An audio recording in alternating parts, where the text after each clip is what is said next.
အကောင်းဆုံးချမ်းသာရအောင်ရှာလောကလူတိုင်းဟာနေ့စဉ်နဲ့အမျှဘာကိုရှားနေကြသလဲလို့မေးရင်ချမ်းသာဒုက္ခရှားနေကြလောကလူတွေဘာတွေအတွက်လုံးလုံးနေကြသလဲဆိုရင်ချမ်းသာဒုက္ခအတွက်လုံးလုံးနေကြတယ်ဓမ္မစစ်အားဖြင့်တေတေချာချာစစ်ဆေးပြီးတော့ကြည့်ပဲဆိုလို့ရှိရင်လူသားတွေအလုံးရှာဖွေနေကြတာချမ်းသာဒုက္ခအတွက်ပဲတချို့ကပြောလိုက်မယ်ချမ်းသာဒုက္ခရှာတာမဟုတ်ပါဘူးအလုတ်ရှာတာပါလို့ပြောကောင်းပြောလိုက်မယ်မြန်မာပြည်ကအလုတ်တင်မကဘူးနိုင်ငံရခြားတိုင်းတစ်ပါးထွက်ပြီးတော့အလုတ်ရှာကြဟုတ်တယ်အလုတ်ကဘာအတွက်လဲဆိုရင်အလုတ်ကပိုက်ဆံအတွက်ပေါ့ဒါဖြင့်ပိုက်ဆံကဘာလို့ဖို့ရုံးလို့မေးလို့ရှိရင်ချမ်းချမ်းသာသာနေဖို့ပဲအဲ့တော့ဓမ္မစစ်အားဖြင့်ပြောမယ်ဆိုရင်လူတွေနေ့စဉ်နဲ့အမျှရှားဝေလောက်ကင်နေကြတာဘာလဲလို့ဆိုရင်ချမ်းသာဒုက္ခကိုရှားနေကြဒါဖြင့်လူတွေချမ်းသာဒုက္ခရှားနေတဲ့ချမ်းသာဒုက္ခကဘယ်လိုချမ်းသာမျိုးလဲဘုန်းကြီးတို့တွေကိုရရှိခံစားနေကြတဲ့ချမ်းသာဒုက္ခအမတ်တမဲ့မနေဘဲနဲ့စစ်ဆေးကြည့်တဲ့နေချမ်းသာဒုက္ခဆိုတာအကျမ်းပြအားဖြင့်ပြောမယ်ဆိုလို့ရှိရင်ကာမဒုက္ခကာမဒုက္ခဆိုတာဘာပြောလဲမျက်စိကနှစ်သက်စရာအာယုံကြည့်ပြီးတော့စိတ်ထဲကဝမ်းသာကြည်နူးမှုတွေဖြစ်တာဒါကာမဒုက္ခနားကตาရတဲ့အတန်ကလေးတွေနားထောင်ပြီးတော့စိတ်ထဲကဝမ်းသာကြည်နူးမှုဖြစ်တာဒါကာမဒုက္ခဒီဝိုင်းတွေသွားပြီးနားထောင်ပြီးတော့ပြောနေကြဟိုဂျာမနီနိုင်ငံတခါတော့ကဇူလိုင်လမှာအဘိဓမ္မာသင်တန်းသွားပြီးတော့ပို့ချလို့ဘာလင်မြို့ကိုရောက်တယ်ဘာလင်မြို့ကိုအရှိနဲ့အနောက်ခြားကွယ်ထားတဲ့ဒတိုင်းကြီးဖြိုချထားပြီးအရှိဘာလင်အနောက်ဘာလင်ပေါင်းစပ်ပြီးတဲ့နောက်မှာဘာလင်မြို့လယ်မှာကြောက်တိုင်ကြီးတစ်ခုရှိတယ်ဥရောပနိုင်ငံအရပ်ကနေပြီးတော့လူတွေဟာတန်းချီပြီးတော့ဘာလင်မြို့ကိုရောက်လာကြတန်းချီပြီးရောက်လာတဲ့ဘာလင်မြို့ကိုလာပြီးတော့လာကြတဲ့ပုဂ္ဂိုလ်တွေဟာဘာအတွက်လာကြတာတုံးလို့ဆိုတော့လပ်ပရိတ်ပွဲတော်တဲ့လပ်ပရိတ်ပွဲတော်ဆိုတာအာသာသင်လျော်သလိုပြန်မယ်ဆိုလို့ရှိရင်ချစ်သူတို့ရဲ့ချီတက်ပွဲပေါ့အဲ့ဒီပရိတ်ဆိုတဲ့လပ်ပရိတ်ဆိုတဲ့ပွဲတော်ကိုလာရောက်ပြီးတော့ဘာလင်မျိုးကိုလာရောက်ပြီးတော့ပျော်ကြပါကြဘုန်းကြီးတို့စီဗိဓမာသင်္นานလာတက်တဲ့ဂျာမန်ဘုန်းကြီးတစ်ပါးကဆရာတော်ကိုပြရအောင်မယ်တဲ့အတွေ့အကြုံရအောင်သူ့အခန်းခေါ်ပြီးတော့ Lightcast တိုက်ရိုက်အသံလွှင့်ပေးနေတဲ့တယ်လီဗီရှင်းကိုဖွင့်ပြီးတော့ပြတယ်လက်ပရိတ်ပွဲဆင်နွှဲနေကြတဲ့လူတွေတန်ပေါင်းများစွာလမ်းပေါ်မှာမလုပ်နေကြတာတော့ဆိုဟိုးသချင်းဆိုကြပျော်ကြပါကြတီးကြကားကြခုန်ကြဆိုတဲ့နေတဲ့လူတွေမဟုတ်ဘူးအဲ့ဒီပွဲကိုဆင်နွှဲပြီးတော့နေကြတာအဲ့တော့လောကလူတွေဟာကာမဒုက္ခလို့ခေါ်တဲ့မျက်စိကနှစ်သက်စရာအာယုန်တွေကြည့်ပြီးတော့ပျော်ရွှင်ချမ်းသာမှုရကြတယ်နားကလည်းနားထောင်ပြီးတော့ပျော်ရွှင်ချမ်းသာမှုတွေကိုရကြတယ်ဒီနှစ်ခုကတော့အများဆုံးပဲလို့ပြောအောင်သို့တော့တခြားချမ်းသာဒုက္ခရှားနေကြတာတွေရှိသေးတယ်ဘာတွေလဲမွေးကြိုင်တဲ့အနတ်တွေနဲ့ပျော်ရွှင်ချမ်းသာမှုကိုရှာကြတယ်ဒါကတော့ငြိမ်ငြိမ်သက်သက်ပဲမွေးကြတဲ့ခဏလိုစူးစူးညံညံကတာခုံတာမရှိဘူးမွေးကြိုင်တဲ့အနတ်နဲ့ပျော်ရွှင်မှုချမ်းသာတာကတော့ချမ်းသာမှုကိုရှာတာကတော့ သူလည်းပဲကြီးမားတဲ့ရှားကြံမှုကြီးပဲဘာဖြစ်လို့တော့ဆိုလို့ရှိရင်ကဘာမှာလိုက်ပြီးတော့ကြည့်လိုက်အမွှေးနံ့သာထုတ်တဲ့ကုမ္ပဏီတွေဟာနဲတာမဟုတ်ဘူးအမွှေးနံ့သာထုတ်တဲ့ကုမ္ပဏီတွေနော်ရေမွေးတို့ပေါင်တာတို့ဆိုတဲ့စသဖြင့်အမွှေးနံ့သာထုတ်တဲ့ကုမ္ပဏီတွေဟာသိချမ်းသာနေကြဘာဖြစ်လို့လဲဆိုလို့ရှိရင်လူတွေကမွေးချင်မှုနဲ့ပျော်ရွှင်ချမ်းမြေ့မှုကိုရှာကြတာကိုဒါကြောင့်မို့လို့အမွှေးနံ့သာတွေထုတ်လို့ရောင်းချမှုဟာလည်းပဲအင်မတန်ကြီးမားတဲ့စီးပွားရေးလုပ်ငန်းကြီးဖြစ်လာလူတွေရဲ့ချမ်းသာဒုက္ခကိုဖန်တီးပေးတဲ့သဘောဒါရင်လားလို့ဆိုမကသေးဘူးအရသာရှိတဲ့အစာအာဟာရလေးတွေကိုစားပြီးတော့ပျော်ရွှင်မှုကိုရှာကြအိမ်တိုင်းမှာလည်းပဲမိဖို့ကြောင့်လေးတွေရှိတာလူတိုင်းလည်းချက်ကြပြုတ်ကြသို့တော်လည်းအိမ်တိုင်းမိဖို့ကြောင့်ရှိပေမဲ့လူတိုင်းချက်ပြုတ်စားပေမဲ့လို့နိုင်ငံတိုင်းမြို့တိုင်းမှာစားသောက်ဆိုင်ကြီးတွေကဟိမ့်နေအောင်ရှိဘာဖြစ်လို့လဲလျှာနဲ့ချမ်းသာမှုကိုရှားနေကြလို့ပဲလျှာနဲ့ချမ်းသာမှုကိုရှားကြတာလျှာမှုနဲ့ချမ်းသာမှုကိုရှားနေတဲ့မြတ်ကာလပတ်လုံးလောကမှာအမတန်ကြီးမားတဲ့စားသောက်ဆိုင်ကြီးတွေပေါ်ထွန်းနေဦးမှာပဲလူတွေရဲ့အရသာပေါ်မှာမေမောတွေ့တာမှုဖြင့်ချမ်းသာဒုက္ခကိုရှာတဲ့ကိစ္စဘယ်တော့မှအပိတတ်မှာမဟုတ်ဘူးမြန်မာလူမျိုးတွေကမြန်မာထမင်းဟင်းစားရတာကြားလာတဲ့အခါကျတော့ကိုရီးယားချက်ကလေးတို့အရသာရှာကြတယ်နော် Chinese cuisine တရုတ်လက်ရာ Korea cuisine ကိုရီးယားလက်ရာ Indian cuisine နော် Indian လက်ရာအမျိုးမျိုးနဲ့စားတော့ဖွယ်အမျိုးမျိုးတွေကိုမှာယူစားတော့ပြီးတော့နေကြတာတဲ့ဒါလူတွေခံစားလို့ရတဲ့ချမ်းသာဒုက္ခတွေပဲကောင်းမွန်လာတဲ့ရတာတွေကိုခံစားရင်လူတွေဟာချမ်းသာဒုက္ခပျော်ရွှင်မှုကိုရရှိနေကြတယ်နောက်တစ်ခုကတော့အထီးအတွေ့လို့ဆိုတဲ့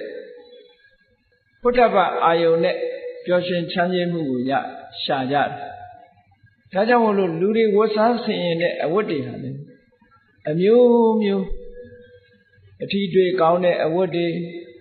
အမတန်ခမ်းနားတဲ့ဆိုပါကြီးတွေနဲ့အိပ်ရာတွေအလွန်ခမ်းနားတဲ့ဆက်တီကြီးတွေထိုင်လိုက်ရင်ဣဆက်သွားတဲ့ဆက်တီကြီးတွေလူတွေမှာဒါတွေဟာချမ်းသာဒုက္ခဒီချမ်းသာဒုက္ခတွေကိုမိမိတို့အတိုင်းအတာအလိုက်ခံစားနေကြတယ်အဲ့ဒီချမ်းသာခံစားတာတွေဟာတကယ်စဉ်းစားကြည့်ပဲဆိုလို့ရှိရင်အစဉ်အတန်းအနှိမ့်အမြင့်အလိုက်ထူးခြားမှုရှိပါတယ်ရှိတော့လေဒီချမ်းသာဒုက္ခတွေဟာသူ့တန်ရာသူ့ဘဝနဲ့သူဟာချမ်းသာဒုက္ခရနေကြတာလူတွေသာဒီလိုချမ်းသာဒုက္ခကိုရတာမဟုတ်ဘူးတိရစ္ဆာန်တွေလည်းရနေတာပဲဒီချမ်းသာဒုက္ခမိမိတို့မျက်စိအောက်မှာရှိတဲ့ကြောင်ကလေးတွေခွေးကလေးတွေလည်းပဲဟောဒီကာမဒုက္ခဆိုတာသူတို့အထိုက်လျောက်ရှိတာထိုက်လျောက်ရှိတယ်တတဝါတိုင်းဟာကာမဂုဏ်အာယုန်လို့ဆိုတဲ့ချမ်းသာဒုက္ခတွေရဖို့ရာအတွက်ပတာထ၅ပါးမျက်စိနားနာလျှာကိုယ်လို့ဆိုတဲ့ပတာထ၅ပါးမှာထိတွေ့လာတဲ့ကာမဂုဏ်အာယုန်တွေနဲ့ပတ်သက်ပြီးပျော်ရွှင်ချမ်းမြေ့မှုကိုရနေကြတာကြီးပဲတဲ့အကုန်လုံးသူ့အတိုင်းအတာနဲ့သူရနေတာလူတွေမှာလည်းအစဉ်တန်းရှိသလိုတိရစ္ဆာန်တွေမှာလည်းသူ့အစဉ်နဲ့သူရရှိနေကြတိရစ္ဆာန်လေးတွေရတဲ့ချမ်းသာဒုက္ခထိုတိရစ္ဆာန်လေးတွေကလူတွေရတဲ့ချမ်းသာဒုက္ခလဲမလားဆိုလဲမှာမဟုတ်ဘူးသူ့ဟာလေးနဲ့သူတော့သဘောကျတယ်ဒါကြောင့်မို့လို့ပြာပုံထဲမှာအိတ်နေကြခွေးကလေးကိုအိမ်ပေါ်တင်ပြီးတော့တိတ်ပေမဲ့အိတ်ချင်မှအိတ်မှာပြာပုံလေးကိုသဘောကျဘာဖြစ်လို့သူလည်းသူချမ်းသာသူခံစားနေတယ်အလုံးဟာ သူကြိုက်တဲ့အစာတိရစ္ဆာန်တွေလည်းတိရစ္ဆာန်တွေကြိုက်တဲ့အစာအာဟာရနဲ့သူဟာသူခြေနှပ်ပြီးတော့နေကြတယ်ဒါကြောင့်မို့ဓမ္မစကြာမှာမြတ်စွာဘုရားကဟောထားတယ်မို့လားကာမဒုက္ခနဲ့ပတ်သက်လာလို့ရှိရင်ကာမေတုကာမဒုက္ခလိကနုယောကောဟိနောတကယ်တော့ဒီချမ်းသာဒုက္ခဟာလူတွေခံစားလို့ရတဲ့ချမ်းသာဒုက္ခတွေမှာအညံ့ဆုံးပဲ။ဘာဖြစ်လို့ညံ့ဆုံးလဲဆိုရင်တိရစ္ဆာန်တွေရတဲ့ချမ်းသာဒုက္ခနဲ့ဘာမှမထူး။တိရစ္ဆာန်တွေကလည်းမျက်စိနဲ့မြင်ပြီးတော့ကျေနပ်တာပဲ။နားကကြားပြီးတော့လည်းကျေနပ်မှုရတာပဲ။နှာခေါင်းနဲ့ရှုပြီးတော့ကျေနပ်မှုရတာပဲ။ဘာမှမထူးဘူး။လောကီကုံသားကာမတ္တဝါတွေရရှိတဲ့ချမ်းသာဒုက္ခမျက်စိနာနာလျာကိုလို့ဆိုတဲ့ပဒါရ9ယုတ်နဲ့ပဒါရ9ခုနဲ့ထိတွေ့ခံစားရတဲ့ချမ်းသာဒုက္ခတွေကြီးဆိုလို့ဒီချမ်းသာဒုက္ခတွေဟာ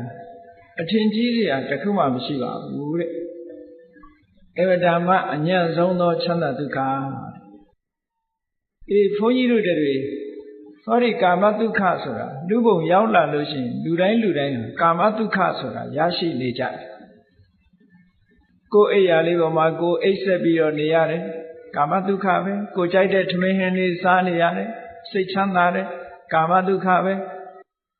ကိုကြိုက်တဲ့သချင်းလေးအသံလေးနားထောင်နေရတယ်ချမ်းသာတယ်ပျော်ရွှင်တယ်ကာမဒုက္ခပဲကိုကြိုက်တဲ့အနံ့ကလေးနမ်းရှုနေရတယ်ပျော်ရွှင်တယ်ချမ်းမြေ့တယ်ကာမဒုက္ခပဲမျက်စိကနေကိုမြင်နေတာလေးမြင်နေရလို့ရှိရင်စိတ်ထဲမှာချမ်းသာတယ်ကာမဒုက္ခပဲ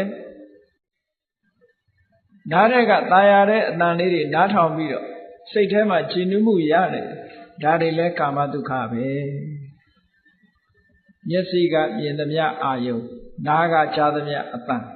နှာခေါင်းကနမ်းရှူရသမျှနှစ်သက်စရာအနတ်လျှာနဲ့ထိတွေ့ပြီးခံစားရတဲ့အရာသာခန္ဓာကိုယ်နဲ့ထိတွေ့ပြီးရရှိရတဲ့ခံစားရတဲ့အရာသာအဲ့ဒီအရာသာတွေမှန်သမျှဒါကာမဒုက္ခပဲအဲ့ဒါကြောင့်ဖြစ်ပေါ်လာတဲ့ပီတိသောမနတရှင်ထဲမှာကြည်နူးမှုနဲ့ဝမ်းသာမှုဒါကာမဒုက္ခလို့ဒီလိုခေါ်တယ်အဲ့ဒီကာမဒုက္ခကိုသာလျှင်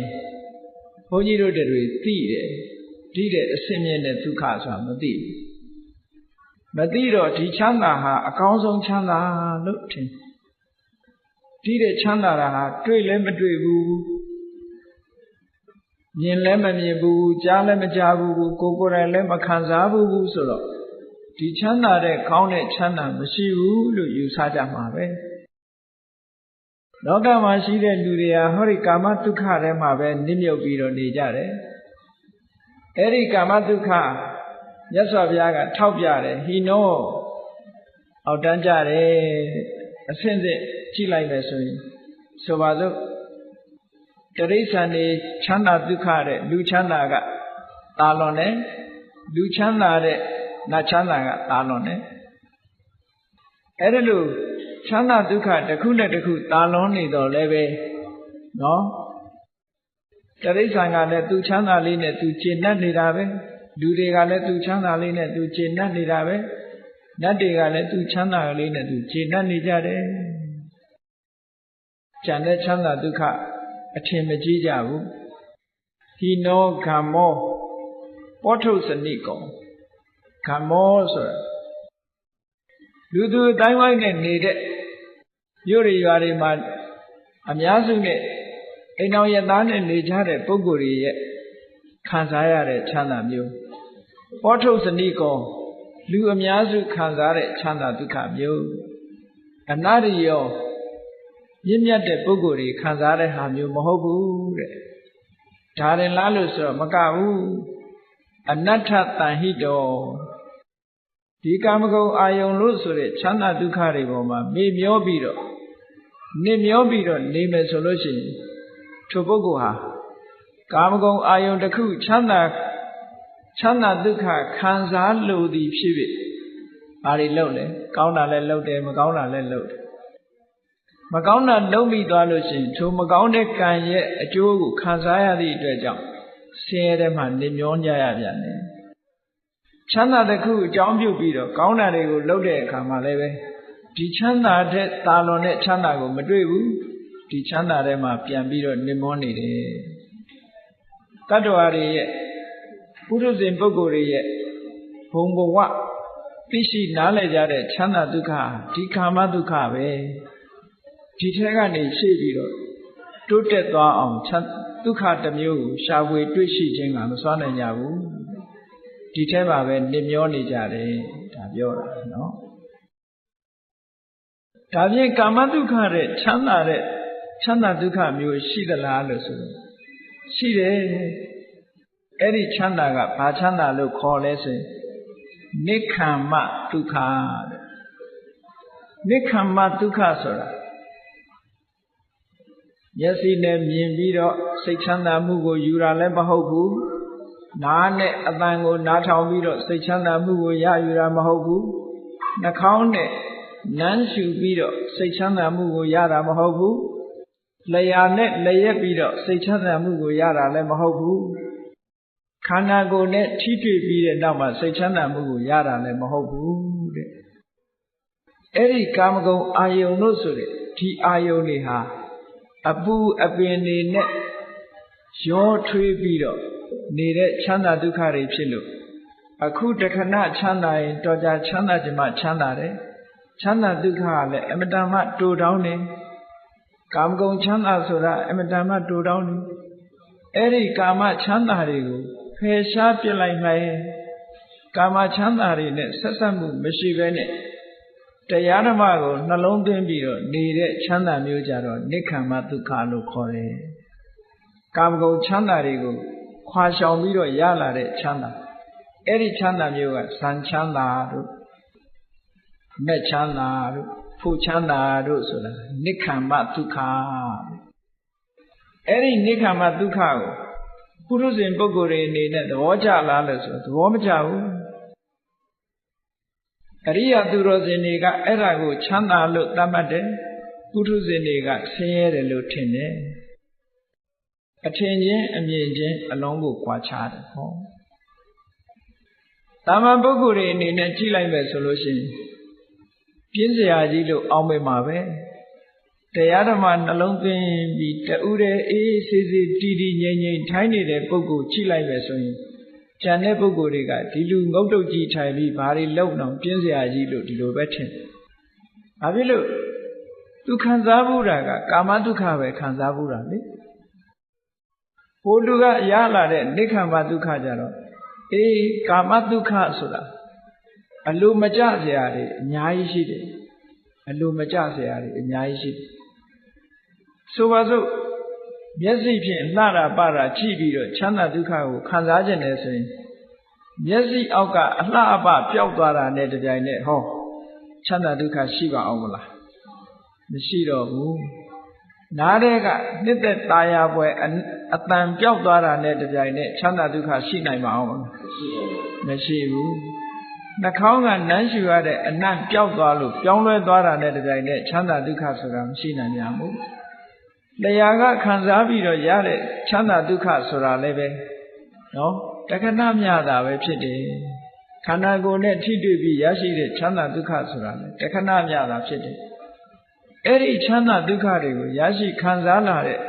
အချိန်ပိုင်းလေးကအမတ္တမတူထောင်းတယ်အမတ္တမတူထောင်းတယ်အမတ္တမတူထောင်းသည့်အတွက်ကြောင့်တခဏလေးချမ်းသာတာကိုသာဝရထင်ပြီးတော့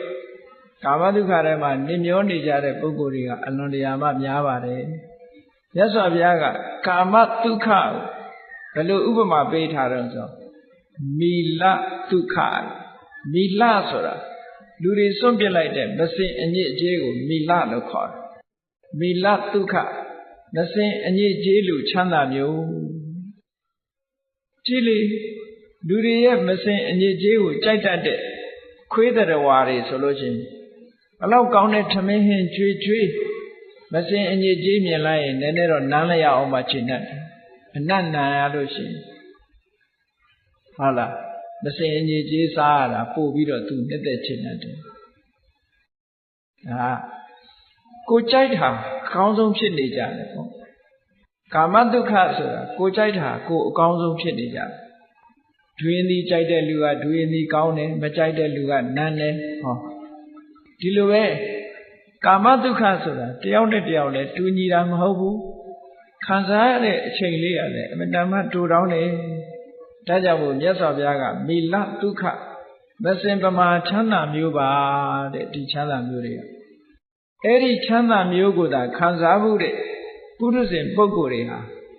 နိက္ခမဒုက္ခလို့ဆိုတဲ့ဒီကာမဂုဏ်အာယုန်တွေကိုဖယ်ရှားပြစ်လိုက်လို့ဖြစ်ပေါ်လာတဲ့ချမ်းသာဒုက္ခမျိုးအိမ်မက်ထက်တောင်မဲ့လို့မရဘူးအရိယသူတော်စင်များကြတော့အစစ်မြင့်လာတဲ့ပုဂ္ဂိုလ်ကြတော့ကာမဒုက္ခဆိုတာပူလောင်မှုတွေနဲ့ဖြစ်နေတယ်ဒါကြောင့်မို့တကယ်ချမ်းသာတာမဟုတ်ဘူးတကယ်ချမ်းသာမှုဆိုတာဟာကာမဒုက္ခထဲမှာမရှိနိုင်ဘူးလို့ဟောနိက္ခမဒုက္ခကာမဂုဏ်အာယုန်ကထွက်ခွာလိုက်လို့ရလာတဲ့ချမ်းသာဒုက္ခအမတန်မှအေးချမ်းတယ်တည်ငြိမ်တယ်ငြိမ်သက်တယ်ဥပင်ခြင်းမရှိဘူးနိက္ခမဒုက္ခရထားတဲ့ပုဂ္ဂိုလ်တယောက်ဟာကာမဒုက္ခလို့မျက်စိအမြင်အောက်ကပျောက်သွားလို့အာယုံ၅ပါးတည်းကကိုယ့်ရဲ့ဒီပတာရတွေအတွင်းကနေပျောက်သွားသည့်အတွက်ကြောင့်လဲပူလောင်ခြင်းဆိုတာမဖြစ်ဘူးပျောက်သွားတဲ့ဇရာလည်းအကြောင်းမရှိဘူးဒါကြောင့်မို့နိက္ခမဒုက္ခအမတန်မှချမ်းသာတဲ့ချမ်းသာဒုက္ခလို့ဒီလိုဟောတာနော်နိက္ခမဒုက္ခမရဘူးဆိုလို့ရှိရင်တော့ကာမဒုက္ခကိုပဲအကောင်းဆုံးလို့ဒီလိုထင်ကြမယ်ပေါ့ကောင်းပြီနိက္ခမဒုက္ခတဲ့ချမ်းသာတဲ့ဒုက္ခတစ်ခုထပ်ပြီးတော့ပြောမယ်ဆိုလို့ရှိရင်ဥပတ္တမဒုက္ခငြိမ်းအေးတဲ့ချမ်းသာငြိမ်းအေးတဲ့ချမ်းသာဆိုတာတန်တိဒုက္ခနိဗ္ဗာန်မှာရှိတဲ့ချမ်းသာမျိုးနိဗ္ဗာန်ဆိုတာအပူပင်ကိလေသာတွေအလုံးချုပ်ငြိမ်းသွားလို့ပူတတ်တဲ့သဘာဝတရားတွေလည်းတစ်ခုမှမရှိဘူးပူစေတတ်တဲ့သဘာဝတရားတွေလည်းတစ်ခုမှမရှိဘူးရုပ်ဓမ္မနန္ဒဝဆိုတာတွေပြောင်းလဲပြီးပျက်စီးတတ်တဲ့အရာတွေလည်းတစ်ခုမှမရှိဘူးသာဝရငြိမ်းနေတဲ့အငြိမ့်တကြီးများတာဖြစ်တယ်အဲ့ဒီအငြိမ့်တဆိုတာကြတော့သာဝရချမ်းသာတဲ့ချမ်းသာပုရုဇဉ်ပုဂ္ဂိုလ်တွေအနေနဲ့သာဝရအငြိမ့်တလို့ဆိုတဲ့ဥပတ္တမဒုက္ခနားလည်ဖို့အမတန်မှခက်တယ်ဘာဖြစ်လို့လဲကိုယ်မှအတွေ့အကြုံမရှိတာဒီချမ်းသာမျိုးကိုမခံစားဘူးဆိုပါစို့ဒူရင်ဒီမစားဘူးသေးတဲ့ပုဂ္ဂိုလ်တယောက်ကိုဒူရင်ဒီဟာဘယ်လိုရတာရှိတယ်လို့တယောက်ကပြောပြမယ်ဘယ်လိုကောင်းတာဒူရင်ဒီရတာဘယ်လိုကောင်းတယ်စသဖြင့်ပြောပြလို့ချင်းဟိုတစ်ဖက်သားကကောင်းတယ်ဆိုတာတော့ तू မှတ်မိတယ်သို့တော်လည်းဘယ်လိုကောင်းမှန်းကို तू ကခံစားကြည့်ဘူးချင်းမရှိသည့်အတွက်ကြောင့်ဘယ်လိုကောင်းတယ်ဆိုတာသူ့ထဲမှာ तू တွေးမိမှာမဟုတ်ဘူးဒီလိုပဲနိဗ္ဗာန်ချမ်းသာကိုကိုယ်တိုင်မခံစားရသေးတဲ့ပုဂ္ဂိုလ်တွေနိဗ္ဗာန်ချမ်းသာတယ်ဆိုတာဘယ်လိုခံစားကြည့်မှသိမှာမဟုတ်ဘူးကောင်းပြီဒီလိုကာမဒုက္ခနိက္ခမဒုက္ခဥပတ္တမဒုက္ခလို့ဆိုတဲ့ချမ်းသာတွေဟာအကျဉ်းအားဖြင့်ပြောမယ်ဆိုလို့ရှိရင်ဒီ၃မျိုးဟာအဆင့်ဆင့်တက်လာ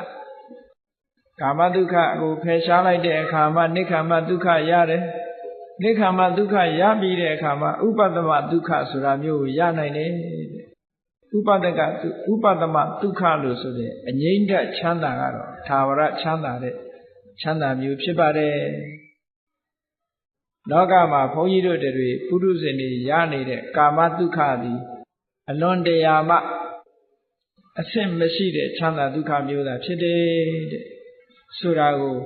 မြတ်စွာဘုရားကထိတဲ့အဆင့်မြင့်တဲ့ချမ်းသာဒုက္ခတစ်ခုဘယ်လိုရအောင်လုပ်ရမလဲဆိုတာကိုဘဟုဝေဒနိယသုတ်တံမှာမြတ်စွာဘုရားဟောထားတာရှိတယ်ဘုန်းကြီးတို့တွေဒီတဲ့တာလွန်တဲ့ချမ်းသာဒုက္ခတွေရှိသေးတယ်ဆိုတာကိုသိအောင်ကြိုးစားရသိအောင်ကြိုးစားပြီးတော့လက်တွေ့ခံစားနိုင်အောင်ကြိုးစားဖို့လိုအပ်တယ်ကြိုးစားတဲ့နည်းလမ်းတွေကအကုန်ရှိတယ်ထိုနည်းလမ်းအတိုင်းမိမိတို့ကြိုးစားအားထုတ်မှသာလျှင်အဲ့ဒီချမ်းသာဒုက္ခမျိုးကိုကိုယ်တိုင်တွေးရှိမှဖြစ်တယ်ဒီလိုမှမဟုတ်ဘူးဆိုလို့ရှိရင်ဒီချမ်းသာဒုက္ခမျိုးဟာအပြောပဲ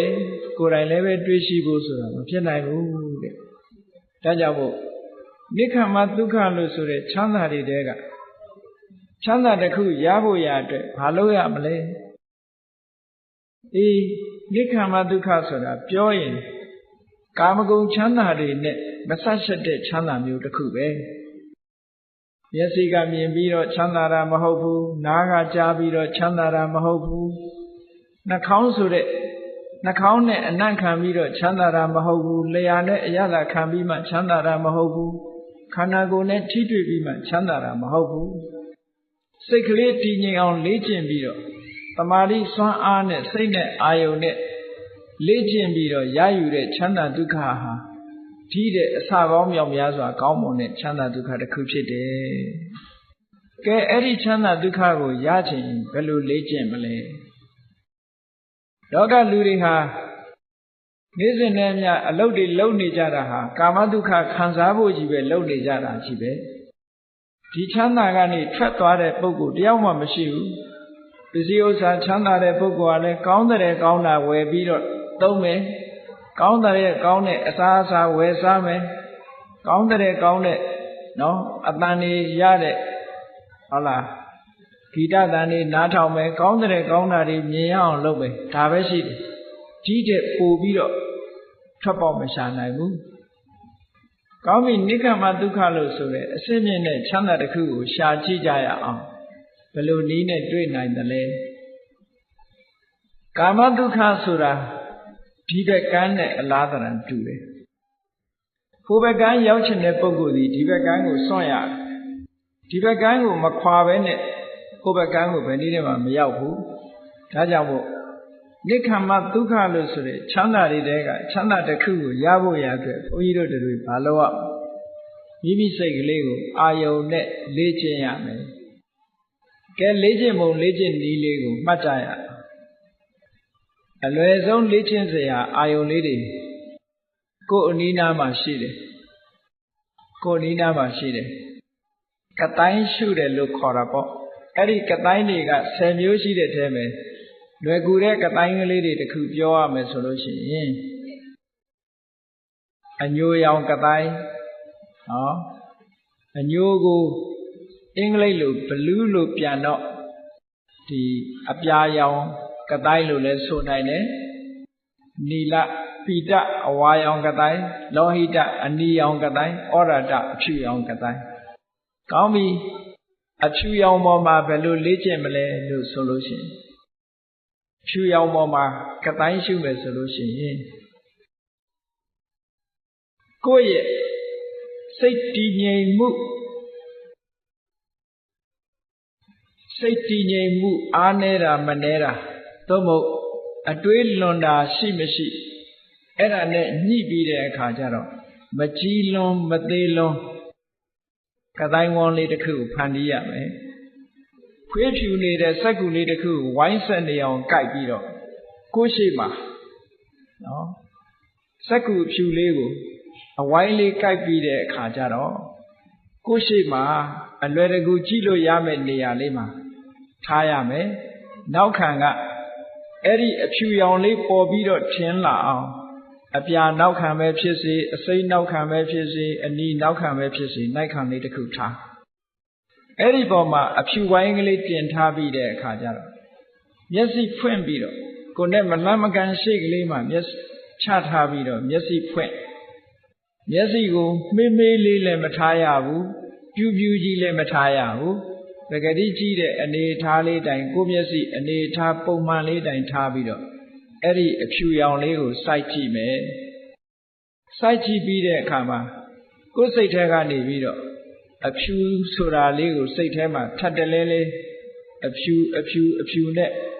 ကာလာလေးပေါ်မှာစိတ်ရောက်နေဖို့အမြဲတမ်းလိုတယ်ဒါအဖြူရောင်လို့စိတ်ထဲမှာမှတ်နေရမှာပေါ့အဲ့ဒါဩရတကတိုင်းရှုတယ်လို့ခေါ်တယ်ပေါ့နော်အဲ့လိုအဖြူနဲ့စိတ်ပြီးတော့စိုက်ပြီးတော့ကြည်နေပြီလူတိုင်းဒါလေ့ကျင့်လို့ရတာပဲမျက်စိနဲ့အာယုံနဲ့စိုက်ပြီးတော့လေ့ကျင့်တယ်တနာရီလောက်လေ့ကျင့်လိုက်မယ်သို့မဟုတ်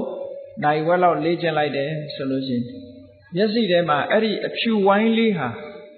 မျက်စိထဲမှာဆွဲသွားပြီဆိုလို့ရှိရင်မျက်လုံးလေးကိုမှိတ်ကြည့်လိုက်မျက်လုံးလေးကိုမှိတ်ထားလိုက်လဲဟောဒီမျက်စိထဲမှာလိုပဲစိတ်ထဲမှာအဖြူရောင်လေးကပေါ်နေတယ် စိတ်ထဲမှာပေါ်လာတဲ့အဖြူရောင်လေးကိုဥက္ကနမိတ်လို့ခေါ်တယ်စိတ်ထဲကမှတ်ထားလိုက်ပြီအဲ့ဒီအဖြူရောင်လေးကိုဥက္ကနမိတ်ဆိုတာစိတ်ကမှတ်ယူထားလိုက်တာခုနတုန်းကမျက်စိဖွင့်ကြည့်ပြီးတော့လေ့ကျင့်နေတာကပရိကမ္မနမိတ်လို့ခေါ်တယ်စတင်ပြီးတော့အလုံးလုံးနေတာစတင်ပြီးတော့အလုံးလုံးနေတဲ့အာယုန်နမိတ်ကလေးကိုစိတ်နဲ့မှတ်နေတာမှတ်မိသွားပြီဆိုရင်ဥက္ကနမိတ်လို့ခေါ်တယ်အဲ့ဒီဥက္ကနမိတ်ပေါ်မှာဆက်လက်ပြီးတော့တည်တည်ငြိမ်ငြိမ်နဲ့ဆက်ပြီးတော့ကြိုးစားသွားမယ်ဆိုလို့ရှိရင်အဲ့ဒီအဖြူရောင်လေးဟာတာမန်အနေထားတယ်မကတော့ပဲနဲ့ဖိတ်ဖိတ်တောက်လာတဲ့ဖြူဆွတ်ဆွတ်အရောင်လေးအဖြစ်ပြောင်းလဲပြီးတော့လာလိမ့်မယ်စိတ်ထဲမှာအဲ့ဒီဖြူဆွတ်ဆွတ်အရောင်ကလေးပြောင်းလဲလာပြီဆိုတာနဲ့တပြိုင်နက်ဒီပုဂ္ဂိုလ်ရဲ့စိတ်တွေဟာလည်းပဲအမတန်ငြိမ်လာဒီအဖြူရောင်လေးကလွဲလို့သူ့စိတ်လေးကအဖြူရောင်လေးကနေတခြားအာယုံကိုအဖြူရောင်လေးကလွဲပြီးတခြားအာယုံကိုစိတ်ထဲမှာမရောက်တော့ဘူးစိတ်ထဲမှာဟောဒီအဖြူရောင်လေးပေါ်မှာကိုယ်စိတ်ကလေးကငြိမ်ကျသွားတယ်အဲ့ဒီဖြူဖွေးဝန်းလက်လာတဲ့ဒီအာယုံလေးဟာပฏิဘာကနမိတ်လို့ခေါ်တယ်အဲ့ဒီပฏิဘာကနမိတ်လေးပေါ်မှာဆက်လက်ပြီးတော့လေ့ကျင့်လိုက်ပြီဆိုလို့ရှိရင်ကျန်တာတွေအလုံးကိုမေ့သွားပြီးတော့သူ့စိတ်လေးဟာအဖြူရောင်လေးကနေခွာမရတော့ဘူးစိတ်ကလေးကအဖြူရောင်လေးပေါ်မှာငြိမ်ကျသွားတဏှာကြီးလုံးလုံးနေမယ်နှစ်နာရီထိုင်ရင်နှစ်နာရီလုံးလုံးစိတ်ကလေးငြိမ်နေမယ်ကဲအဲ့ဒီချမ်းသာလေးတင်တာမန်ကြည့်အောင်အခုလိုစိတ်ကလေးဟာအဖြူရောင်လေးကနေပြီးတော့အဖြူအာယုံလေးနဲ့တင်လဲစိတ်ကလေးဟာငြိမ်နေပြီဆိုလို့ရှိရင်ခုနကမျက်စိနဲ့လှတာပါတာကြည့်ပြီးတော့ရတဲ့ချမ်းသာဒုက္ခဆိုတာနဲ့လည်းမတူဘူးနားကตายရတဲ့အတန်တွေကိုနားထောင်ပြီးရတဲ့ချမ်းသာဒုက္ခနဲ့လည်းမတူဘူးနှာခေါင်းကနမ်းရှူပြီးရတဲ့ချမ်းသာဒုက္ခတွေနဲ့လည်းမတူဘူးလျှာကစားတော့ပြီးရတဲ့ချမ်းသာဒုက္ခတွေနဲ့လည်းမတူဘူးခန္ဓာကိုယ်ကထိတွေ့ပြီးမှရတဲ့ချမ်းသာဒုက္ခတွေနဲ့လည်းမတူဘူးတဲ့အမတန်ငြိမ်းချမ်းတဲ့ဟောဒီအာယုံကတိုင်းနမိတ်ကလေးပေါ်မှာတမာတိစွမ်းအားလေးတွေတည်ငြိမ်ပြီးတော့ကြာလာလိမ့်မယ်အဲ့လိုကြာလာတဲ့အခါမှာလူစိတ်မှာဘာဖြစ်နေလဲဆိုရင်ကိုယ်စိတ်ထဲမှာပြောရမယ်ဆိုရင်သမင်းမိတ်ဟင်းမိတ်ပေါ့အဲ့ဒီချိန်နော်ဒီအဖြူအာယုံလေးကိုစိတ်ကလေးတွေးတောနေတဲ့ဘာဝတရားလေးရဲ့ထိုအဖြူအာယုံလေးပေါ်မှာစိတ်ကူးနေတဲ့သဘာဝတရားလေးရဲ့ထိုအဖြူအာယုံလေးပေါ်မှာကျင့်တတ်နှစ်ထိုက်နေတဲ့ပီတိကလေးရဲ့စိတ်ထဲမှာအမတန်မှငြိမ်းချမ်းနေတဲ့ဒုက္ခလေးရဲ့တည်ငြိမ်နေတဲ့တမာတိလေးရဲ့ဟောဒီ၅မျိုးပဲရှိတယ်အဲ့ချိန်အဲ့ဒီ၅မျိုးဟာစုပေါင်းပြီးတော့စွမ်းဆောင်လိုက်ပြီးဆိုလိုက်တာနဲ့တပြိုင်နက်ဒါကိုပြောတာဇံလို့ဆိုတာအဲ့ဒါကိုခေါ်ဇာနာဆိုတာရဲ့အဓိပ္ပာယ်ကလူတွေကဇံဆိုလို့ရှိရင်ကောင်းကင်ပြန်တယ်လို့အောင်းမေးနေတာမဟုတ်ဘူးဒီအဖြူရောင်လေးပေါ်မှာစိတ်ကစိုက်ပြီးတော့ရှုမှတ်နေတာလေးကိုဒါဇံလို့ခေါ်တယ်စိတ်ကလေးကတခြားရောက်မသွားတော့ဘူးခွာလို့မရတော့ဘူးဒီအဖြူရောင်လေးပေါ်မှာအလုံးလုံးနေတယ်အလုံးလုံးတဲ့သဘောလေးတွေကဘာတော့စိတ်ကလေးနဲ့အာယုံနဲ့တွေ့ပေးနေတာရဲ့စိတ်ကလေးကဒီအာယုံပေါ်မှာတွေးကြံစီနေတာရဲ့ဒီအာယုံလေးနဲ့နှစ်ချိုက်နေတာရဲ့ကျေနပ်နေတာရဲ့တည်ငြိမ်နေတာရဲ့ဒီသဘာဝ၅မျိုးပဲအဲ့ဒီချိန်မှာဖြစ်တယ်အဲ့ဒီသဘာဝ၅မျိုးရင့်တန်လာတာကိုတပြိုင်နက်လှုပ်နေတာကိုဒါဇာနာလို့ခေါ်တယ်ဇာနာကဲအဲ့ဒီဇာနာဆိုတဲ့အဆင့်ရောက်လာတဲ့အခါမှာဘာတွေကင်းသွားတော့ဆိုလို့ရှိရင်မြတ်စွာဘုရားကဟောထားတယ်ဝိဝိစေဝကာမေဟိဝိဝိသအကုတလေဟိစိတ်ကလေးအဲ့ဒီအဖြူရောင်အာယုံလေးပေါ်မှာထားနိုင်ပြီဆိုလို့ရှိရင်တဲ့ခုနကပြောတဲ့ကာမတုခပေါ်မှာကျဉ်းနေတဲ့အတွေးတွေတခုမှမရှိတော့ကာမအာယုံပတာရ၅ယုတ်ပတာရ၅မျိုးနဲ့ထိတွေ့ပြီးခံစားရတဲ့ကာမအတွေးတွေတခုမှမရှိတော့ဘူးခံစားခြင်းတဲ့စိတ်တွေတခုမှမရှိတော့ဘူးအဲ့ဒီချိန်ချုပ်ငြိမ်းသွားဝိဝိသအကုတလေဟိတံမိကျန်တဲ့အကုသိုလ်တရားတွေလည်းအဲ့ဒီချိန်မှာငြိမ်းကြသွား စိတ်ထဲမှာပူပန်တာတို့တောကဖြစ်တာတို့ဘာတစ်ခုမှမရှိတော့ငြိမ့်သွားပြီးတော့ဘာဖြစ်လဲဝိဝေကသဝိတကံသဝိစာရံအတွေးလေးနဲ့စိတ်ကူးမှုလေးဟောဒီအာယုံလေးပေါ်မှာတွေးနေတာရဲ့စိတ်ကူးနေတာရဲ့ဒီနှစ်ခုသဝိတကံသဝိစာရံဝိဝေကဇံပိတိဒုက္ခံ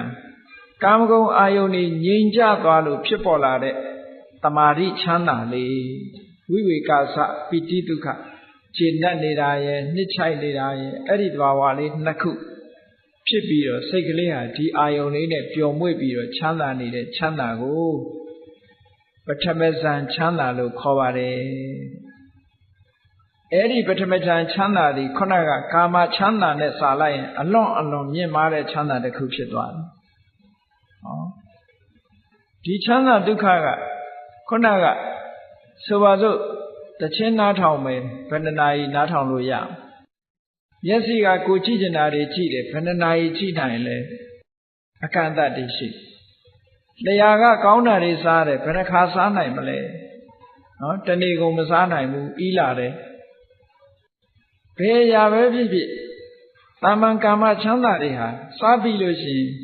ဝါလာလို့ရှိရင်မကောင်းတော့တာကြီးပဲအကုန်လုံး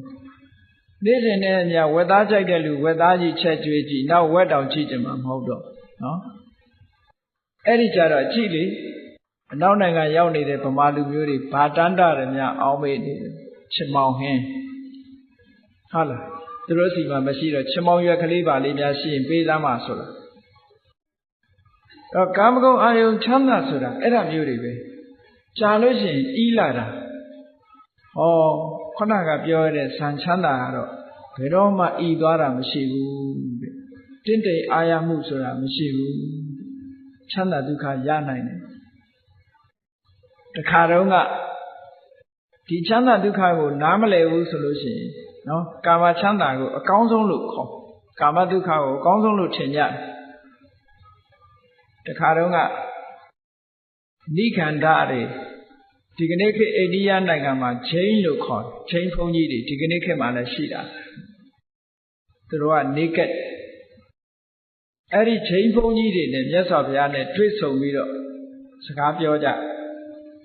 အဲ့ဒီလိုစကားပြောတဲ့အခါမှာချိန်ဘုန်းကြီးတွေကသူတို့ကပင်ပင်ပန်းပန်းနဲ့ခဲခဲရင်ရင်အကျင့်နဲ့ကျင့်မှချမ်းသာကိုရတယ်လို့သူတို့ကယူဆတယ်သူတို့ပြောတဲ့စကားလေးကဒုက္ခတနန္တရံဒုက္ခံချမ်းသာဆိုတာတဲ့ဒုက္ခနဲ့ရှင်းမှရတယ် no pain no gain ဆိုတာမျိုးပေါ့နော် no pain no gain အနာခံမှအပါဆံရတယ်ဆိုတဲ့ဘောဒုက္ခခံမှချမ်းသာကိုရနိုင်တယ်လို့ဒီလိုပြောပြီးတော့မြတ်စွာဘုရားကိုသူကဘယ်လိုပြောလို့ဆိုအရှင်ဂေါတမနဲ့ဗေမိသာရမင်းကြီးနဲ့နှိုင်းယှဉ်ကြည့်ရင်ဗေမိသာရမင်းကြီးကအရှင်ဂေါတမတဲ့ပိုချမ်းသာတယ်တဲ့သူတို့ကအဲ့လိုပြောတယ်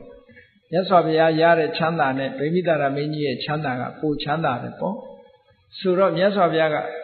အေးမင်းတို့ဒီစကားအမှတ်တမဲ့ပြောလိုက်တာနဲ့တူတယ်ငါမေးမယ်တဲ့ဗေမိသာရမင်းကြီးဟာတဲ့မလုံမရှက်နဲ့သူ9ရက်တိတိတဏှာထဲမှာထိုင်းနေနိုင်လားတဲ့လုံးဝမရွှေ့မပြောင်းမလုံမလက်နဲ့တဏှာထဲမှာသူထိုင်းနေနိုင်လားဆိုမနေနိုင်ဘူး9ရက်မပြောနဲ့နော်9ရက်မပြောနဲ့9နာရီတောင်မထိုင်နိုင်ဘူး9နာရီမပြောနဲ့9မိနစ်တောင်ခက်ခဲမလုံမရှက်ထိုင်းနေဘူးဆိုတာမြတ်စွာဘုရားကပြောတယ်အေးငါကတမာရီစွမ်းအားနဲ့မလုံမရှက်9ရက်လဲထိုင်နိုင်တယ်ဒီတယ်လဲပို့ပြီးတော့ထိုင်နိုင်တယ်လုံးဝလှုပ်ရှားမှုမပြုဘဲနဲ့အဲ့တော့ဘယ်သူကပို့ချမ်းသာတာလဲနော်မြတ်စွာဘုရားရဲ့ချမ်းသာမှုကဆင်းရဲဒုက္ခမလာလို့ထိုင်လို့ရတာပေါ့ဆင်းရဲဒုက္ခလုံးဝမလာဘူးကာယိကဒုက္ခညောင်းတာညံတာကြိုက်တာခဲတာဆိုတာလုံးဝမရှိစေတသိက်ကဒုက္ခစိတ်ထဲကစိတ်မပါလို့ပြင်းရင်ညီငွေလာတာမျိုးဆိုတာမရှိ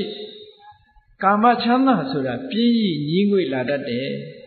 ပြင်းရင်ညီငွေမှုတွေရှိတယ်ဟောအခုပြောတဲ့နိက္ခမဒုက္ခလေ့ကျင့်ပြီးတော့ရယူလိုက်ပြီဆိုရင်ပြင်းရင်ညီငွေသွားတာဘယ်တော့မှမရှိဘူးဒါကြောင့်မို့ပထမဇန်ချမ်းသာကိုဝိဝေကသပိတိဒုက္ခတဲ့ကာမဂုဏ်အာယုန်ဤစိတ်ငြိမ်သွားသည့်အတွက်ကြောင့် ကာမဂုဏ်အာယုန်တွေကိုစွန့်လွတ်လိုက်လို့ရရှိလာတဲ့ချမ်းသာဒုက္ခမျိုးပါဒီလိုပြောတာနော်အဲ့ဒီချမ်းသာဒုက္ခကကာမဒုက္ခတဲ့အစပေါင်းများစွာမြတ်တယ်ဒါဖြင့်ဘုန်းကြီးတို့တွေကထင်ကောင်းထင်လိမ့်မယ်ဒီပထမဇန်ချမ်းသာဆိုတာအကောင်းဆုံးပဲလို့ဒီလိုထင်ကောင်းထင်လိမ့်မဟုတ်သေးဘူးတဲ့သူ့တဲ့ကောင်းတာရှိသေးတယ်အကောင်းတွေကိုရွေးချယ်ရအကောင်းဆုံးချမ်းသာကိုရွေးမယ်ဆိုပထမဇန်ချမ်းသာမှာမကောင်းတာတွေကဘာရှိတော့ဆိုခုနဒီအာယုံလေးပေါ်မှာတွေးနေတာစိတ်ကူးနေတာကမကောင်းဘူးလှုပ်ရှားမှုကြီးတစ်ခုပဲစိတ်ရဲ့လှုပ်ရှားမှုလေးတစ်ခုပဲဒီအာယုံလေးပေါ်မှာတွေးတောနေတာကြံစည်နေတာအဖြူလို့တွေးနေတာအဖြူလို့စိတ်ထဲမှာကူးနေတာဒါလေးကလှုပ်ရှားမှုကြီးပဲအဲ့ဒီလှုပ်ရှားမှုကြီးဟာဒုက္ခတစ်မျိုးပဲအဲ့ဒါလို့သူ့ရဲ့ချမ်းသာဒုက္ခစွမ်းအားကိုမြင့်မြင့်တဲ့အခါကျတော့ဘာလုပ်လဲတမာတိစွမ်းအားကိုခုနအာယုံပေါ်မှာပဲတမာတိစွမ်းအားတွေကိုထပ်ပြီးတော့တိုးမြင့်လိုက်တဲ့အခါကျတော့တွေးတောမှုတွေဆင်ញင်မှုတွေစိတ်ကူးမှုတွေအကုန်လုံးရပ်ဆိုင်းသွားပြီးတော့ဘာနဲ့နေတော့ဆိုရင်နှစ်ချိုက်ကြည်နူးနေတဲ့ပီတိဝမ်းသာနေတဲ့ဒုက္ခတည်ငြိမ်နေတဲ့တမာတိအဲ့ဒီ၃မျိုးနဲ့နေတမာတိစပီတိဒုက္ခစိတ်ကလေးကပို့ပြီးတော့ငြိမ်ကြသွား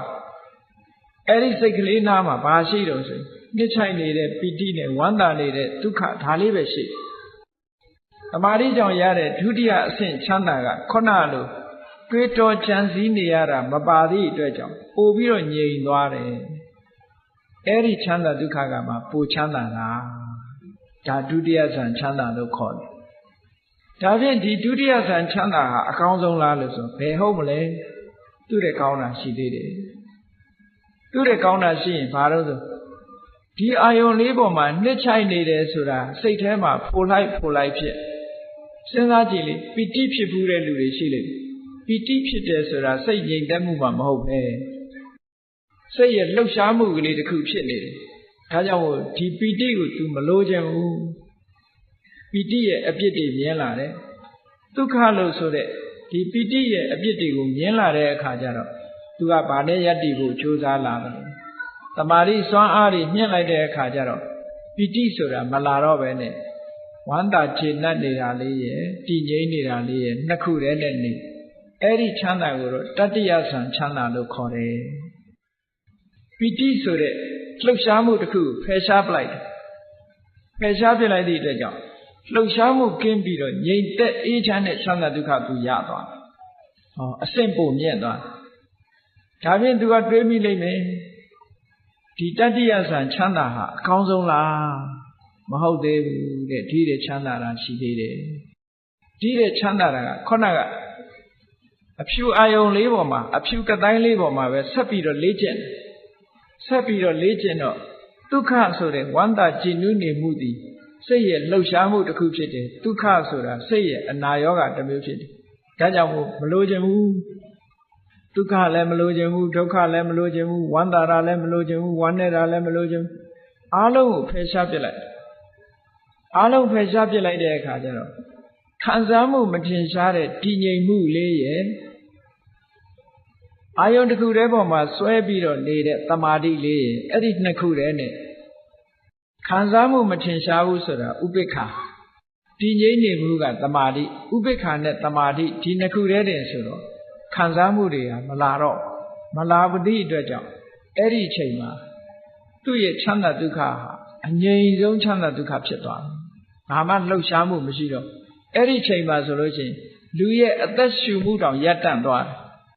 ရပ်သွားပြီမဲ့လို့အသက်မရှူလို့သေမှာမဟုတ်ဘူးပို့ပြီးတော့ငြိမ်းချမ်းသွားတယ်သူကနော်ဆရာဝန်တွေကတော့ပြောလိုက်ပဲအသက်မရှူဘဲနဲ့လူတယောက်ဟာမနေနိုင်ဘူးလို့ပြောလိုက်မယ်နော်သို့တော့အဲ့ဒီသရုတ်ထဆံဝင်စားလိုက်လို့ချမ်းသာဒုက္ခရသွားတဲ့ပုဂ္ဂိုလ်ဟာအသက်မရှူတော့အသက်မရှူဘဲနဲ့ငြိမ်းချမ်းနေတဲ့ငြိမ်းချမ်းမှုမျိုးကိုသူကခံစားရတယ်အဲ့ဒီချမ်းသာဒုက္ခကပို့ပြီးတော့မြတ်ပါတယ်တဲ့ဒီအဆင့်တွေဟာကြော်လွှားလိုက်တာနော်ပထမကတွေးတောမှုစိတ်ကူးမှုဆိုတာနှစ်ခုအနှောက်အယှက်သဘောထားပြီးတော့ဖယ်လိုက်တဲ့အခါ ကျေနပ်မှုဝမ်းသာမှုနှစ်ချိုက်မှုနဲ့ဝမ်းသာမှုတခါနှစ်ချိုက်မှုကိုမကြိုက်တဲ့သဘောနဲ့ဖယ်ရှားပြစ်လိုက်တဲ့အခါချမ်းသာဝမ်းသာမှုနဲ့တည်ငြိမ်မှုတခါဝမ်းသာမှုကိုမကျေနပ်လို့ဖယ်ရှားပြစ်လိုက်တဲ့အခါကျတော့ဝမ်းသာမှုမထင်ရှားတဲ့ခံစားမှုကလေးနဲ့တည်ငြိမ်မှုနှစ်ခုတည်းတင်ကြတော့စိတ်ဟာအငြိမ်ဆုံးအဆင့်ကိုရောက်သွားပြီအဲ့ဒီအဆင့်ရောက်သွားတဲ့တမာတိစွမ်းအားနဲ့ဒီလိုတမာတိစွမ်းအားရထားတဲ့ပုဂ္ဂိုလ်တယောက်ဟာကောင်းကင်ပြန်ခြင်းလဲပြန်လို့ရသွားပြီနော်မြေရှိုးခြင်းလဲရှိုးလို့ရသွားပြီအဘိညာဉ်တွေဖန်ဆင်းလို့ရသွားပြီအဲ့ဒီအဆင့်ကြတော့ဒါဖြင့်ကောင်းပြီကောင်းကင်ပြန်တယ်ဆိုတာဘယ်လိုလုပ်ပြန်ရလဲသူကလည်းစီကံစနစ်နဲ့လုပ်ရ systematically ပေါ့တကယ်ကိုစနစ်တကျလုပ်မှပြန်လို့ရတယ်အနုဘုဆိုပြန်လို့မရဘူးနော်မြေရှိုးခြင်းလဲရှိုးခြင်းတိုင်းရှိုးလို့မရဘူးဆိုပါစို့မြေရှိုးခြင်းတယ်ဆိုလို့ရှိရင်ဒီတိုင်းကောက်ရှိုးပဲရမှာတော့မြေကြီးကအမာကြီးပဲဘယ်လိုလုပ်ရှိုးမရဘယ်လိုလုပ်ရတော့လို့ဆိုလို့ရှိရင်သူက supernormal power supernatural မဟုတ်ဘူး supernormal power တဘာဝကိုဆန့်ကျင်ပြီးတော့လုပ်လို့မရဘူးဥပမာပဲဒီစတိတ်ခုံကြီးကိုဖောက်ပြီးတော့အောက်ဆင်းနေတယ်ဆိုရင်မလုပ်ရမလဲလို့ဆိုလို့ရှိရင်ကိုသွားလောက်တဲ့အတိုင်းအတာတစ်ခုအရာဒီအပေါက်ကြီးဖြစ်အောင်စိတ်ထဲကဖန်တီးရဟာအပေါက်ကြီးဖြစ်သွားပြီလို့သူစိတ်ကူးလိုက်တာနဲ့တပြိုင်နက်သူသွားမဲ့လမ်းကြောင်းကြီးကအပေါက်ကြီးဖြစ်သွားကြံတဲ့လူတွေကတော့အပေါက်မဟုတ်ဘူးမြေကြီးတဲ့ရှိုးကျင်တယ်ဆိုရင်လည်းသူသွားမဲ့လမ်းကြောင်းကိုသူကရှင်းလိုက်တယ်မြေလိုင်ကောင်းကြီးဖြစ်သွားအောင်သူလှုပ်လိုက်စိတ်ထဲကနေဟာမြေလိုင်ကောင်းကြီးလို့ပြောလိုက်တာနဲ့ဟိုသူ့အဖို့မှာမြေလိုင်ကောင်းကြီးဖြစ်သွားဝင်သွားတာအဲ့ထဲဒီကလူတွေကတော့မြေရှိုးသွားတယ်လို့ပဲပြောသူ့အဖို့ကတော့အဲ့ဒါလိုင်ကောင်းနဲ့ဝင်သွားတာပဲအလွယ်တကူပဲကောင်းကင်ပြန်ကျင်တယ်ဆိုလည်းအရန်ပြန်လို့မရဘူးခန္ဓာကိုယ်ကြီးဆိုတာအလေးကြီးဘယ်လိုလုပ်ပြန်လို့ရမှာတော့ထခုံလဲဘုံဝင်နဲ့ကြာမှာပေါ့ဘယ်လိုလုပ်ရမလဲအင်မတန်ပေါ်ပါတဲ့စိတ်ကလေးတဲကိုဟောဒီရုပ်ခန္ဓာကိုယ်ကြီးကိုပေါင်းထည့်ပေးလိုက်စိတ်သွားတဲ့ကိုပါဆိုတာအဲ့ဒါမှနော်စိတ်ကဟိုနာရောက်သွားတယ်လူကပါရောက်သွားပြီဒီမှာပျောက်ဟိုရောက်အဲ့ဒါမှစိတ်သွားတိုင်းကိုပါဖြစ်တယ်စိတ်ထဲကိုရုပ်ခန္ဓာကိုယ်ထည့်ပေးလိုက်တယ်ထည့်ပေးလိုက်ရင်ဒီနာပျောက်ဟိုနာရောက်ဟောအဲ့ဒီဟာမျိုးဖြစ်တယ်သို့မဟုတ်ငှက်လို့ကောင်းကင်ကိုပြန်သွားခြင်းတယ်လမ်းလျှောက်ပြီးတော့သွားခြင်းတယ်ဆိုလို့ရှိရင်ကိုသွားမဲ့လမ်းကြောင်းကိုဖန်တီးရတယ်သူ့စိတ်ထဲမှာတော့ဒါလမ်းကြောင်းကြီးပဲအဲ့ဒီလမ်းကြောင်းကြီးပေါ်ကိုလမ်းလျှောက်သွားတယ်ဆိုတဲ့အတိတ်ပဲဒါဖြင့်ရေပြင်ပေါ်ဖြတ်ပြီးတော့မြေကြီးကိုဖြတ်ပြီးဟိုဘက်ကိုလမ်းလျှောက်သွားခြင်းတယ်ဆိုလို့ရှိရင်ဒီတိုင်းသွားလျှောက်လို့မရဘူးရေနစ်သွားမယ်ဘာလုပ်ရမလဲကိုလျှောက်မဲ့နေရာကိုလျှောက်လမ်းဖန်တီးရမယ်ဟောရေပြင်ပေါ်မှာသူကလမ်းလို့ပြောလိုက်လို့ရှိရင်သူ့ဖို့မှာလမ်းကြီးဖြစ်သွားသူစိတ်ကူးလိုက်တာနဲ့ဖြစ်သွားတယ်အဲ့ဒီလမ်းပေါ်မှာသူလျှောက်သွားကြံတဲ့လူလျှောက်သွားမြုပ်မှာပဲဒီလိုသူက systematically လုပ်ရတာအေးမြေကြီးထဲမှာတောင်ကောင်းထဲမှာဘာတွေရှိသလဲလို့ကြည့်ချင်လို့ရှိရင်လေဒီတိုင်းကြီးသွားကြည့်မမြင်ရဘူးတကူဆိုတာပဲပဲလို့ဒီတိုင်းကြီးလုပ်ရတာမဟုတ်ဘူး systematically ပဲကဲဘုန်းကြီးတို့တရားစစ်ခင်သူတော်စင်ပြိဿတ်တို့ညမှောင်နေတဲ့လျှက်စစ်မီးတွေလည်းမရှိဘူးအမှောင်ကြီးတဲ့ကိုကြည့်ကျင်လို့ရှိရင်ဘာလို့อ่ะဓာမီကလေးနဲ့ထိုးကြည့်ရတယ်မဟုတ်လားဓာမီလေးနဲ့ထိုးရင်မမြင်ရဘူးလားအဲ့ဒီမြင်ရတယ်ဆိုတာအကုန်မြင်ရတာလားဓာမီရှိအလင်းရောင်နဲ့ရှိတာဒါမြင်ရတာလား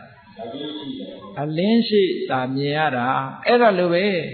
ဒိဗ္ဗစကုဘိညာဉ်နဲ့ကြည့်ကျင်ပြီဆိုလို့ရှိရင်ပထမအလင်းဖြန့်ရတယ်အာလောကကတိုင်းတို့ပွားပြီးတော့အလင်းဖြန့်လိုက်ရတယ်ဖြန့်ပြီးတဲ့အခါမှာကြည့်ဒီတိုင်းကြည့်ရင်မမြင်ရဘူးဒီတိုင်းကြည့်ရင်မမြင်ရ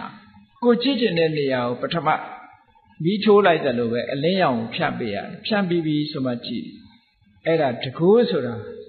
ဒီတိုင်းလှုပ်ချင်တယ်လှုပ်တာမဟုတ်ဘူးတဘာဝအတိုင်းလှုပ်ရတာနော်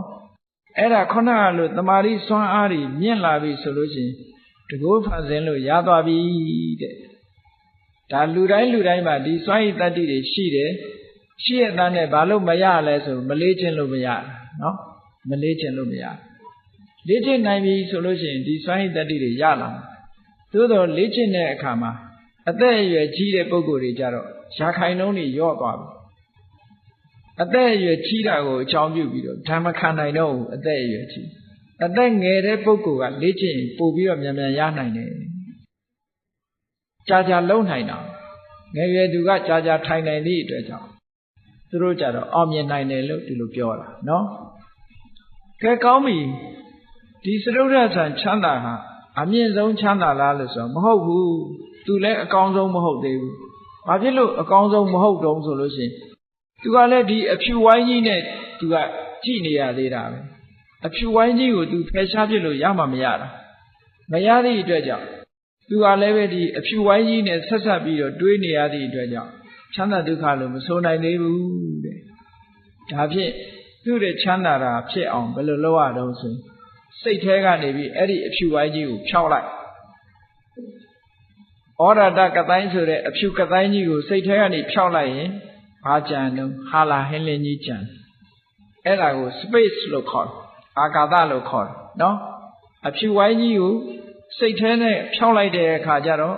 အဖြူနေရာမှာကွက်လက်ကြီးတစ်ခုကြံရစ်တယ်အဲ့ဒီကွက်လက်ကြီးကိုအနန္တအာကာသလို့နှလုံးသွင်းပြီးတော့ကြည့်လိုက်တယ်မျက်စိနဲ့ဆက်ဆက်တဲ့ရုပ်နဲ့ဆက်ဆက်တာတွေတစ်ခုမှအလိုမရှိနော်ကောင်းကင်ဆိုတာ space ဆိုတာဘာမှမရှိတဲ့အရာတစ်ခုဖြစ်သွားတယ်ကွက်လက်ကြီးအဲ့ဒီကွက်လက်ကြီးပေါ်မှာစိတ်ကိုငြိမ်အောင်လုပ်ပြီးတော့ထားလိုက်တာတဲ့ခုနကအဖြူဝိုင်းကိုမကြည့်တော့ဘဲနဲ့ကွက်လက်ကြီးနဲ့တင်ပဲသူကသွားလိုက်တာအဲ့ဒါကြတော့အာကာတနိစယတနာဆံလို့ခေါ်တဲ့အရူပဆံတစ်မျိုးကိုသူရသွားအဲ့ဒါကြတော့ပို့ပြီးတော့ချမ်းသာဒုက္ခပိုမြင့်နေတဲ့သူ့ရဲ့ချမ်းသာဒုက္ခကပိုမြင့်သွားတယ်ဒါဖြင့်သူအကောင်းဆုံးလားလို့ဆိုမဟုတ်ဘူးသူတဲ့ကောင်းတာရှိသေးတယ်သူတဲ့ကောင်းတဲ့ချမ်းသာဘာတော့ဆိုရင်အဲ့ဒီကွက်လက်ကြီးနဲ့အလုံးလုံးနေတဲ့စိတ်ကလေးကိုပြန်ပြီးတော့ရှုကွက်လက်ကြီးကိုမရှုတော့ဘဲနဲ့ကွက်လက်ကြီးကိုတိနေတဲ့စိတ်ကလေးကိုပြန်ရှုလိုက်တဲ့အခါကျတော့ကွက်လက်ကြီးကိုလည်းကြော်တက်သွားပြီးတော့ဒီအသိစိတ်ကလေးနဲ့စက်ကရပ်တည်လိုက်တဲ့အခါဒါကပို့ပြီးတော့ချမ်းသာသွားပြန်တယ်ဝိညာဉ်နိစ္စယတနာဆံလို့ခေါ်တယ်တခါဒါချမ်းသာဆုံးလားဆိုတော့မဟုတ်ဘူးသူတဲ့ချမ်းသာတာရှိသေးတယ်တဲ့ဘာလဲလို့ဆိုရင်အေးခုနတော့ကကွက်လက်ကြီးဆိုတာလည်းမရှိတော့ဘူးနော်အသိစိတ်လေးဆိုတာလည်းကွက်လက်ကြီးပေါ်မှာအာယုံပြုတ်နေတဲ့အသိစိတ်ကလေးဆိုတာလည်းမရှိတော့ဘူးမရှိတာကိုအာယုံပြုတ်လိုက်တယ်ဘာမှမရှိတော့ဘူးဆိုသူ့စိတ်တဲ့အာယုံထဲမှာဘာမှကိုမကြံတော့ဘာမှမကြံတဲ့အာယုံပေါ်မှာစိတ်ကလေးတစ်ခုရပ်တည်နိုင်တယ်ဆိုတာလွယ်တဲ့ကိစ္စမဟုတ်ဘူးဘာမှမရှိတဲ့အပေါ်မှာစိတ်ကိုရပ်တည်ထားအောင်ကြိုးစားလိုက်တာအဲ့ဒါကြတော့အကိဉ္စဉ္ညာယတနာဆံလို့ခေါ်တယ်ဖရာအလောင်းတောထွက်တုန်းကနီးယူပြီးတော့ကျင့်တဲ့အခါအဲ့ဒီအကိဉ္စဉ္ညာယတနာအဆင့်ကိုဘယ်သူရတော့ဆိုအာလာရကာလမဆိုရတဲ့ကြီးကရောက်တယ်အဲ့ဒီတမာရီစွမ်းအားအာလာရကာလမဆိုရတဲ့ကြီးကရခဲ့တယ်အဲ့ဒီနီးစနစ်တွေအတိုင်းကျင့်လိုက်တာအဲ့ဒီအဆင့်ရောက်သွားဖရာလောင်းကလည်းအဲ့ဒီနီးစနစ်ကိုယူပြီးတော့ကျင့်တော့သူလည်းအောင်မြင်ပေါက်ရောက်သွားအေးအောင်မြင်ပေါက်ရောက်ဖို့အတွက်ဘာလိုအပ်တယ်လဲဆိုရင်နံပါတ်1တတ်တာယုံကြည်ချက်ရှိရမယ်နံပါတ်2ကြိုးပမ်းအားထုတ်မှုဝိရိယရှိရမယ်နံပါတ်4နံပါတ်3အသိပညာရှိရမယ်ဟောတတ်တာရဲ့ဝိရိယရဲ့ပညာရဲ့အဲ့ဒီ3ခုနဲ့စွမ်းဆောင်လိုက်မယ်ဆိုလို့ရှိရင်ဒီအဆင့်ကြီးရောက်သွားတယ်လို့ဒီလိုပြောကဲဒါဖြင့်အဲ့ဒီအဆင့်ဟာအကောင်းဆုံးချမ်းသာလားလို့ဆိုမဟုတ်ဘူးတဲ့အဲ့ဒီတည်းချမ်းသာတာတစ်ခုရှိသေးတယ်အဲ့ဒီတည်းချမ်းသာတာကြတော့ဘာတော့လို့ဆိုလို့ရှိရင်ခုနကအသိစိတ်ကလေးတွေဟာဘာမှမရှိတာတွေနဲ့ယက်တည်နေတဲ့အသိစိတ်လေးကိုထပ်လျှော့ချပလိုက်တာအသိစိတ်ရှိတယ်လို့လည်းပြောလို့မရဘူးမရှိတော့ဘူးလို့လည်းပြောလို့မရတဲ့အဆင့်မျိုးဟုတ်လားဘယ်လိုပြောရမလို့ဆိုလို့ရှိရင်ရှိလည်းမရှိဘူးလည်းမဟုတ်ဘူးလို့ပြောတဲ့စကားဘာနဲ့ဥပမာတူတော့ဆိုလို့ရှိရင်ဟိုအိမ်ရှင်မတွေစီပလင်းကိုကြည့်လိုက်တဲ့အခါကျတော့စီကလေးတစ်စက်နှစ်စက်ကြာရင်ဘယ်လိုပြောတော့ဟဲ့စီကုန်းနေပြီစီမရှိတော့ဘူးလို့မပြောဘူးလားပြောတယ်ဒါပေမဲ့သွားကြည့်လိုက်ရင်အဲ့ဒီပလင်းစီကုန်းနေရင်ယူခဲ့စားထည့်မယ်ဆိုရင်ဟဲ့စီတွေရှိနေတယ်လို့မပြောပြန်ဘူးလားအိုက်ကြပြောတယ်စီတွေရှိနေတယ်လို့ပြောပြန်တယ်ခုနတုန်းကတော့စီကုန်းနေတယ်လို့ပြောတယ်စားထည့်မယ်ဆိုတဲ့အခါကျတော့စီတွေနဲ့လို့ပြောပြန်တယ်အဲ့ဒါလိုပဲ မရှိဘူးရှိတဲ့ကားပေါ့နော်မရှိဘူးစိတ်ကလေးကမရှိတော့ဘူးလို့ပြောရလောက်အောင်တိမ်မွေ့သွားတယ်ဟောမရှိတော့ဘူးလို့ပြောရအောင်လုံးဝမရှိတော့တာလားလို့ဆိုတော့လုံးဝကြီးတော့လည်းမဟုတ်ဘူးနည်းနည်းလေးတော့ရှိသေးတယ်ပေါ့အဲ့ဒါကိုနေဝတင်ညာနာတင်ညာယေတနာလို့စာပေကဆိုတာအသိစိတ်လေးဟာမရှိဘူးလို့လည်းပြောလို့ရတယ်လုံးဝမရှိဘူးကြီးလို့လည်းပြောလို့တော့မရဘူးလို့ဆိုတဲ့အနေအထားမျိုးလေးအဲ့ဒီအသိစိတ်လုံးဝကင်းသွားတဲ့အနေအထားမျိုးရောက်သွားပြီဆိုလို့ရှိရင်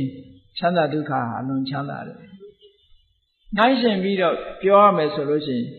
ဘုန်းကြီးတို့တွေအိပ်ပျော်နေတဲ့အခါနှစ်ချိုက်ကြီးအိမ်မောကြပြီးတော့အိပ်ပျော်နေတဲ့အခါကျတော့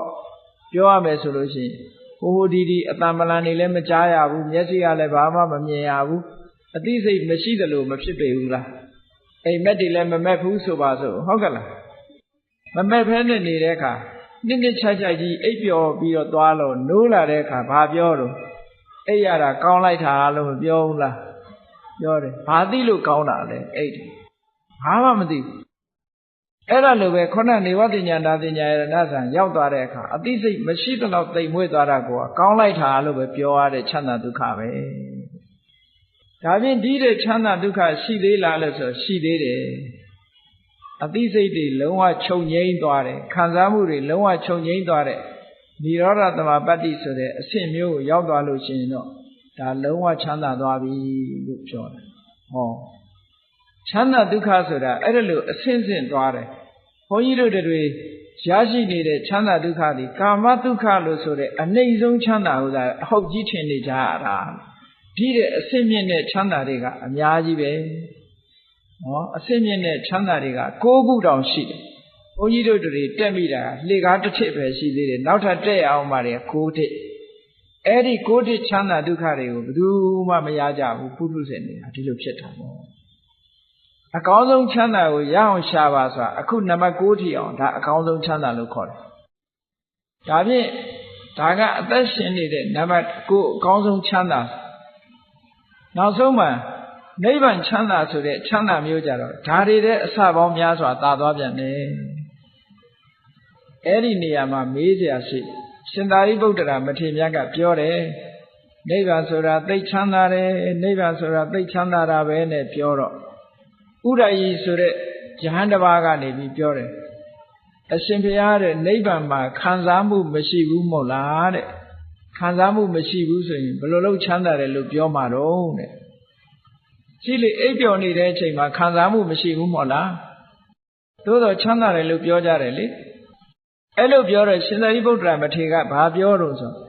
အေးအဲ့ဒီချမ်းသာမှုခံစားမှုမရှိတာကိုကချမ်းသာတာလို့ပြောလိုက်တယ်အဲ့ဒါကြတော့ပုရုဇဉ်တွေနားလည်ဖို့ခက်ခဲသွားတယ်ခံစားမှုမရှိတဲ့ချမ်းသာဒုက္ခသည်တကယ်ငြိမ်းအေးတဲ့သာဝရအငြိမ့်တဲ့ချမ်းသာဒုက္ခဖြစ်ပါတယ်ဘုရားမြတ်စွာကဗဟုဝေဒနိယသုတ်တံမှာချမ်းသာအမျိုးမျိုးကိုယခုကဲ့သို့ခွဲခြားပြီးတော့ပြထားတော့တရားရှိခင်သူတော်စင်ပြိဿတို့သည်တို့တွေဟာအကောင်းဆုံးသောချမ်းသာဆိုတာဘယ်ဟာလဲလို့ရှားကြံပြီးတော့ထိုအကောင်းဆုံးချမ်းသာရအောင်ကြိုးစားကြမယ်ဆိုရင်ဤစနစ်တွေအတိုင်းအခုလိုကျင့်ကြံကြိုးကိုအထုတ်ပြီးတော့ရလာတဲ့ချမ်းသာဒုက္ခမျိုးကသာလျှင်တကယ်အကောင်းဆုံးချမ်းသာဖြစ်တယ်တို့တွေနေ့စဉ်နဲ့အမျှရနေတဲ့ချမ်းသာဒုက္ခဆိုတာဘာမှပြောပလောက်တဲ့ချမ်းသာဒုက္ခမဟုတ်ဘူးတဲ့တရားဝါအလုံးမွေးရပါရနေတဲ့ချမ်းသာဒုက္ခမြတ်တာဖြစ်တယ်အေးဒီတဲ့မြင့်မြတ်တဲ့ချမ်းသာဒုက္ခတွေတို့တွေဘုရားမြတ်စွာသာသနာတော်ကြီးနဲ့ကြုံတွေ့နေတဲ့အချိန်မှာနည်းနည်းလေးပဲဖြစ်စေညီးကြည့်နိုင်လောက်အောင်ကြိုးစားအားထုတ်မှသင့်တယ်လို့ကိုယ်စီသဘောကျပြီးတော့အကောင်းဆုံးချမ်းသာကိုရအောင်ရှာနိုင်ကြပါစေကုန်တည်း